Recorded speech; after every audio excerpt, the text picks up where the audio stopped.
AIRHEAD. Harry blasted a hurtful lesson for joining CRUSADE which damages vaccine research. Prince Harry is accused of joining a crusade against big pharmaceutical companies that would damage vaccine research. The Duke of Sussex, 37, joined Pope Francis in calling for an international waiver of vaccine patents. Prince Harry has been outspoken about the need to break pharma monopolies that prevent vaccines from getting to communities around the world in need, journalist Andrew Orlowski notes. Harry has joined activists urging for the activation of an emergency compulsory licensing mechanism built into the World Trade Organization.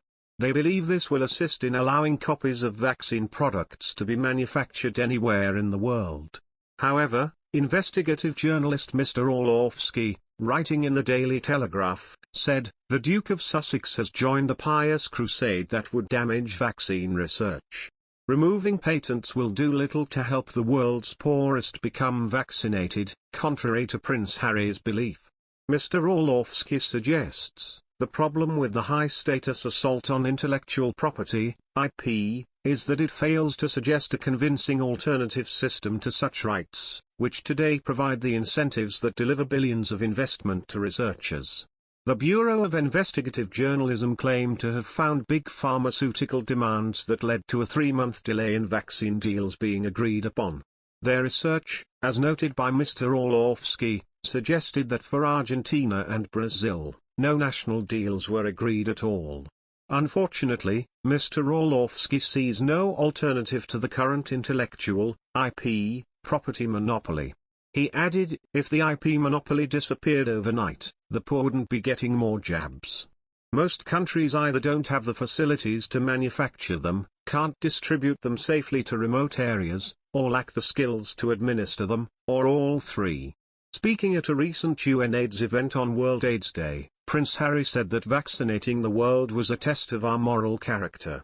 He added, "It's time to draw from the lessons we learned throughout the HIV/AIDS pandemic, where millions died unnecessarily due to deep inequities in access to treatment. Are we really comfortable repeating the failures of the past? Everything I've learned from the youth of Sentebale, his charity in Lesotho and Botswana, tells me not. They see how repeating these mistakes is destructive and self-defeating. It is a betrayal of the next generation."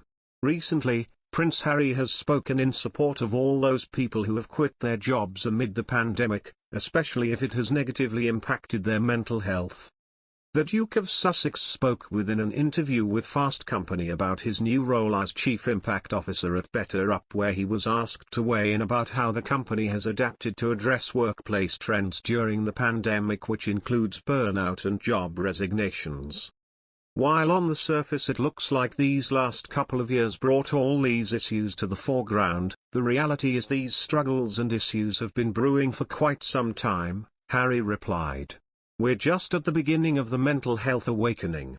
This work has never been more important because people are finally paying attention, and a big component of this mission is building awareness and continuing to pioneer the conversation. However, Harry's comments did not go down well on Twitter, though, as many pointed out that the prince was unaware of the harsh realities of life considering he was born into royalty. Many felt that quitting jobs wasn't an option for most as they depended on the monthly salary.